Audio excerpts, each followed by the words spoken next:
이 이야기를 함께 듣고 계신 여러분, 머릿속으로 이런 상상을 한번 해보시죠. 어떤 공동체가 있습니다. 네, 공동체요. 근데 이 모임 사람들이 생판 남이나 다름없는 옆 사람의 월세를 내주려고 자기 전 재산을 기꺼이 처분하는 거예요. 와, 전 재산을요? 네, 무슨 법적인 계약서가 있는 것도 아니고 연말정산에서 세금 공제 혜택을 받는 것도 아닙니다. 사실 현대 자본주의 관점에서 보면 이거 완전 막 재정적 자살행위나 다름없잖아요. 그렇죠. 솔직히 미친 짓이라고 생각하겠죠. 맞아요. 그런데 놀랍게도 2000년 전에 기록된 어떤 오래된 텍스트는 바로 이런 비상식적인 모습이야말로 이 세상에서 살아남을 수 있는 유일하고도 정당한 공동체의 청사진이라고 주장합니다. 인사부터 드려야겠네요. 안녕하세요. 오늘 심층탐구를 진행할 호스트입니다. 네, 안녕하세요. 텍스트의 맥락을 짚어드릴 전문가입니다. 방금 말씀하신 그 도발적인 상상이 오늘 우리가 다룰 자료가 제기하는 핵심 화두랑 정확히 맞닿아 있습니다. 그렇죠. 단순히 도덕적으로 착하게 살자 이런 수준이 아니고요. 인간이 모여서 만드는 공동체의 근본적인 작동 원리를 완전히 해체하고 재조립하는 관점이거든요. 네, 그래서 오늘 우리가 파헤쳐볼 자료가 진짜 흥미롭습니다. 오늘 탐구할 자료는요. 2026년 4월 26일에 덕산소망교회에서 선포된 설교문입니다. 제목이 예수님과 교회인데요. 네, 덕산소망교회의 설교문이죠. 보통 우리가 교회라고 하면 뾰족한 첨탑이나 주말마다 사람들이 모이는 그런 붉은 벽돌 건물을 떠올리기 쉽잖아요. 제일 먼저 떠오르는 이미지죠. 그렇죠.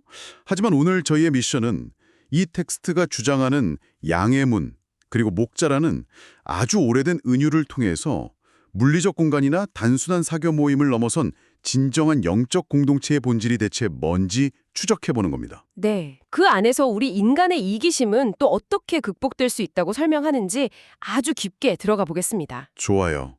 이 텍스트를 분석하면서 가장 먼저 주목해야 할 지점이요.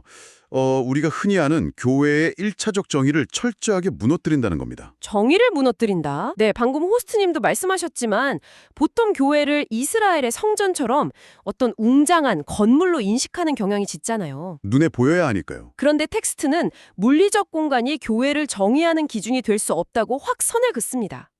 이 세상에는 화려한 간판도 없고 번듯한 건물도 없지만 실제로 존재하는 무수한 교회가 있다는 걸 짚어주죠. 잠깐만요.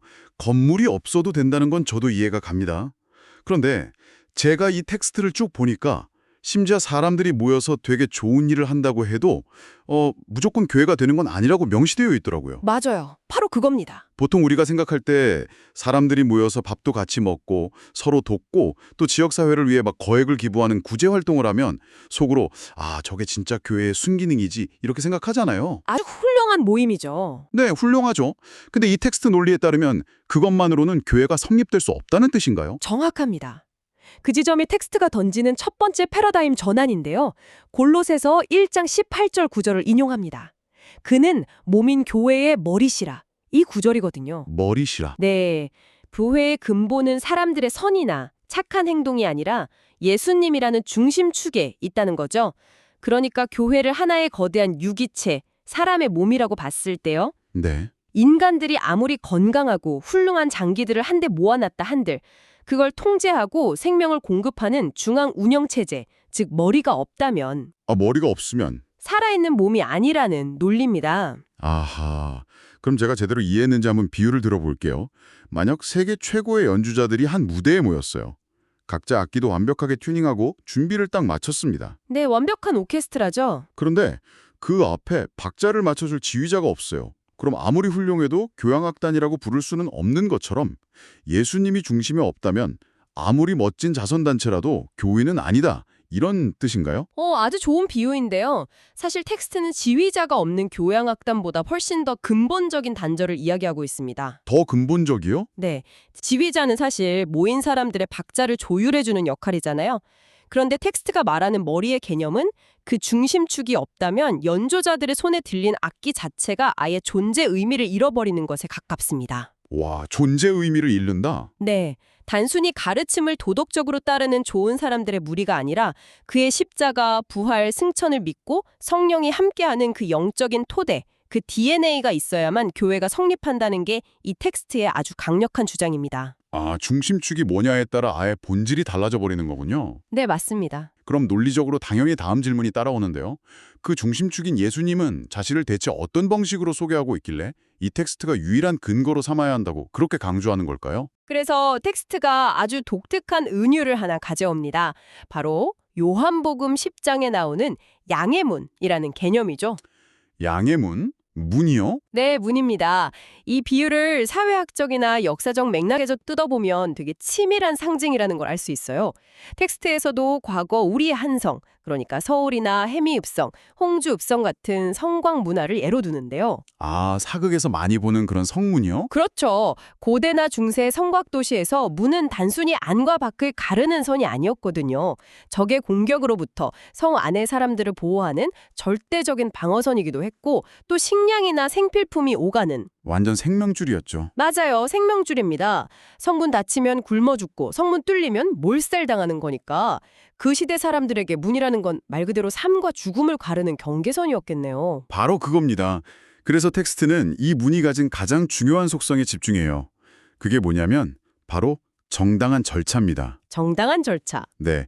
아무나 무단으로 쑥쑥 통과할 수 있는 문은 이미 성문으로서 기능을 상실한 거잖아요. 그렇죠. 문이 아니죠, 그건? 그래서 텍스트가 이걸 현대의 일상적인 예로 찰떡같이 바꿔서 설명합니다. 우리가 다른 사람 집에 들어갈 때 비밀번호를 누르거나 열쇠를 쓰잖아요. 네네. 그리고 버스나 지하철 탈 때 정당하게 차비를 내죠. 카드 찍고 타죠? 네, 그 행위 자체가 내가 이 문을 통과할 자격이 있다는 걸 증명하는 절차라는 겁니다. 마찬가지로 예수님이 서 있는 양의 문 역시 아무나 마음대로 통과할 수 없고 오직 믿음이라는 정당한 절차를 거친 사람만이 통과할 수 있는 배타적이고 유일한 생명의 통로라고 규정하는 거죠. 그런데요, 이 대목에서 약간 현대인들 귀에 되게 거슬릴 수 있는 부분이 나옵니다. 텍스트를 보면 이 정당한 절차, 그러니까 문을 통하지 않고 창문이나 담장 같은 데로 막 넘어가는 사람들을 아주 직설적으로 절도고 강도다 이렇게 규정하잖아요. 네, 텍스트 표현이 아주 강하죠. 사실 요새는 다원주의 사회고 가치관도 상대적이고 여러 가지 길이 다 인정받는 시대인데 약간 나만이 유일한 문이고 나머진 다 도둑이야. 이렇게 주장하는 건 솔직히 좀 지나치게 배타적이고 독단적으로 들릴 수 있거든요. 충분히 그렇게 느낄 수 있습니다. 왜 굳이 이렇게 극단적인 표현을 썼을까요? 그 이유를 이해하려면 텍스트가 요한복음 10장 바로 앞 9장으로 시야를 넓히는 걸 따라가 봐야 합니다. 9장에 아주 유명한 사건이 나와요. 예수님이 날 때부터 눈먼 사람을 고쳐주신 사건이죠. 아, 시각장애인 고쳐주신 거. 네, 상식적으로 생각하면 이 기적은 진짜 모두가 축하하고 박수쳐야 할 일이잖아요. 그렇죠. 잔치 열어야죠. 그런데 당시 사회의 기득권층이었던 종교 엘리트들, 즉 바리새인들은 오히려 격렬하게 분노합니다. 왜냐, 예수님이 그 기적을 행한 날이 하필 율법에서 노동을 철저히 금지한 안식일이었기 때문이죠. 아, 알겠습니다. 그러니까 바리새인들 논리는 그거네요. 안식일에 사람을 고쳤다. 이건 노동이다. 고로 율법을 어겼다. 네, 율법을 어겼으니 그는 하나님이 보낸 구원자일 리가 절대 없다. 완벽하게 정리하셨네요. 정확히 그 지점이 텍스트가 꼬집는 핵심 모순입니다. 바리새인들은 자기들이 종교적 지식이나 율법의 문을 독점하고 통제하고 있다고 굳게 믿었어요. 자기들이 열쇠를 쥐고 있다. 그냥 그 문 자체를 부정해버린 겁니다. 와, 기적이 눈앞에서 일어났는데도요? 네. 그래서 텍스트가 아주 날카로운 통찰을 던지는 거예요. 스스로 모든 걸 보고 다 안다고 자부하던 엘리트들이야말로 사실은 기적 앞에서도 진리를 못 알아보는 철저한 맹인이었고 오히려 앞을 못 보던 눈먼 사람이 진정한 문을 발견했다는 그 역설을 짚어주는 거죠. 야, 이 분석이 진짜 소름 돋는 이유가요. 이게 단순히 2000년 전의 옛날 종교인들 비판하는 고리타분한 이야기가 아니기 때문입니다. 그럼요. 현재 진행형이죠. 네. 이걸 현대사회로 그대로 가져와 보면 오늘날 스스로 되게 지성적이고 합리적이다 자부하는 사람들이 있잖아요. 아니면 기존의 권력이나 시스템을 꽉 쥐고 있는 기득권층. 네. 그런 사람들이 자기가 만들어 놓은 어떤 문의 규칙에만 매몰돼서 정작 본질적인 진리나 진짜 변화 앞에서는 바리새인들처럼 완전히 눈이 멀어 있을 수 있다는 엄청난 경고로 들립니다. 정확합니다. 텍스트는 거기서 한 걸음 더 나가서 되게 무서운 질문을 던져요. 어떤 질문이죠? 그렇다면 스스로 다 안다고 착각하는 이 눈먼 사람들이 현실에서 대안이라고 선택하는 길은 과연 뭘까? 텍스트는 그 길을 넓은 문이라고 부르면서 엄청 현실적이고 충격적인 현대 범죄 사례들을 막 끌고 옵니다. 아, 맞아요. 저도 그 부분 보고 놀랬어요. 대한민국을 발칵 뒤집어놨던 N번방 사건 같은 끔찍한 성적 착취 범죄나 자기 이익 챙기려고 타인의 고통을 철저하게 이용하는 흉악 범죄들을 설교문에서 직접 언급하잖아요. 네, 아주 구체적으로 명시하죠. 근데 제가 여기서 꼭 짚고 넘어가고 싶은 게요. 도대체 어떻게 겉보기엔 평범해 보이던 사람들이 그런 악마 같은 짓을 저지르게 되냐는 겁니다. 그냥 단순히 마음속에 악한 마음을 먹어서 그렇다. 이러기엔 설명이 너무 빈약하지 않나요? 네, 바로 그 메커니즘을 설명하는 데 있어서 넓은 문이라는 은유가 정말 탁월하게 작동합니다. 호스티님, 넓은 문 앞에는 결코 파멸이나 범죄라고 쓰인 팻말이 안 붙어 있어요. 그럼 뭐라고 붙어 있나요? 그 문에는 편리함, 이익, 빠른 쾌락이라는 팻말이 아주 예쁘게 붙어 있죠. N번방 가해자들도 처음부터 나는 대악마가 될 거야 하고 작정한 게 아니라는 분석입니다. 자기 안의 욕망을 가장 빠르고 저항 없이 채울 수 있는 길, 즉 인간의 이기심에 제일 부합하는 쉽고 넓은 문을 그냥 선택했을 뿐이라는 거예요. 처음엔 그 길이 나를 행복하게 해줄 것 같지만 끝은 필연적으로 다른 사람의 생명을 파괴하고 종국엔 자기 자신마저 멸망시키는 길이다. 텍스트는 그렇게 통찰합니다. 듣다 보니까 완전 딱 맞는 비유가 하나 떠올랐어요. 그 넓은 문이 작동하는 방식이 약간 요새 현대인들이 매일 빠져 사는 알고리즘 피드랑 진짜 비슷하네요. 오, 알고리즘요? 네, 알고리즘은 내 본능이 지금 당장 원하는 자극적이고 쉬운 컨텐츠를 막 끊임없이 떠먹여주잖아요. 쇼핑 같은 거 계속 보게 되죠. 그러니까요. 당장 손가락 하나로 클릭하기 쉽고 즉각적으로 도파민 팍팍 터지니까 그게 나를 되게 즐겁게 해주는 쾌락의 넓은 길처럼 느껴집니다. 근데 그 루프에 갇히면 결국 어떻게 되나요? 사고력 다 마비되고 사람들과 단절되고 스스로 뇌를 파괴하는 꼴이 되잖아요. 아, 진짜 적확한 비유네요. 당장의 갈증을 해소하는 것 같지만 결국 영혼을 바닥나게 하는 그 길. 텍스트 표현을 빌리자면 행복이 물질이나 쾌락에 있다고 믿는 건 산 너머에 있는 잡을 수 없는 무지개를 쫓는 거랑 똑같습니다. 결국 내 이기심 채우려는 선택은 목마르다고 바닷물 벌컥벌컥 마시는 거랑 똑같네요. 당장은 시원하지만 결국 자기를 파괴하는 강도의 길이가. 맞습니다. 자, 그럼 여기서 우리 논의 방향을 한번 틀어보죠. 넓은 문이 그런 도파민 피드처럼 파멸로 이끄는 거라면 반대편에 있는 생명의 문, 즉 텍스트가 말하는 좁은 문을 통과한 공동체는 도대체 현실에서 어떤 모습으로 살아간다는 겁니까? 텍스트가 베드로전서 2장하고 사도행전 2장을 가져와서 그 대안을 제시하는데요. 이 좁은 문의 풍경은 진짜 현대인의 생존 본능을 완전히 거스릅니다. 생존 본능을 거스른다. 네, 먼저 베드로전서 2장을 보면요. 진정한 교회란 부당한 고난 속에서도 인내하는 사람들이라고 정의합니다. 예수님이 죄 없이 고난을 당하면서도 욕으로 갚지 않고 꼭 참아내신 그 자취를 그대로 따르는 거죠. 쉽지 않죠. 게다가 사도행전 2장의 모습은 훨씬 더 파격적이에요. 초대교회 사람들이 사도한테 가르침을 받고 서로 교제하는데 자기 재산이랑 소유를 다 팔아서 각 사람의 필요에 따라 아낌없이 막 나누어 주었다고 기록되어 있습니다. 잠깐만요, 전문가님. 이 부분은 솔직히 방송 듣고 계신 청취자분들 입장에서 엄청 당혹스러울 수 있어요. 그럴 수 있죠. 재산을 팔라니까요. 나한테 부당한 짓을 한 사람한테 반격도 안 하고 참는다. 거기다 내 피 같은 재산을 팔아서 생판남의 필요를 채워준다. 아니, 현대 자본주의 사회 시각으로 보면 이건 생명으로 가는 문이 아니라 완전 호구 잡혀서 탈탈 털리고 착취당하는 지름길로 들리거든요. 네, 다들 다르게 생각할 겁니다. 도대체 텍스트는 이 말도 안 되는 극단적인 취약성을 어떻게 정당화하는 건가요? 이런 공동체가 어떻게 스스로 붕괴하지 않고 유지될 수가 있어요? 바로 그 지점 때문에 텍스트가 단순한 사회학적 현상 너머의 영적 메커니즘을 강조하는 겁니다. 호스트님 말씀대로 이게 단순히 인간의 착한 마음이나 도덕적 결단으로 맺은 계약이었다면 이기적인 무임승차자들 때문에 순식간에 붕괴했을 겁니다. 얌체족들이 다 털어가죠. 그렇죠. 하지만 텍스트는 초대교회의 이 파격적인 나눔이 성령의 임재 안에서 목자의 음성을 따른 철저한 순종의 결과라고 분석합니다. 인간의 의지로 참아내는 게 아니라 그 중심축이 작동한 결과라는 거군요. 정확합니다. 이 사람들은 내 생존과 안전은 내가 알아서 악착같이 책임져야 한다는 강박, 즉 넓은 문의 논리를 그냥 쓰레기통에 버린 거예요. 대신 유일한 양의 문이신 예수님이 우리 생명과 양식을 전적으로 책임진다는 완벽한 신뢰체계 안으로 들어간 겁니다. 와, 중심에 대한 절대적인 신뢰가 있으니까 내 걸 포기하고 남한테 내어주는 일이 두려움이나 손해가 아니라 벅찬 기쁨과 찬양으로 이어질 수 있었다는 논리죠.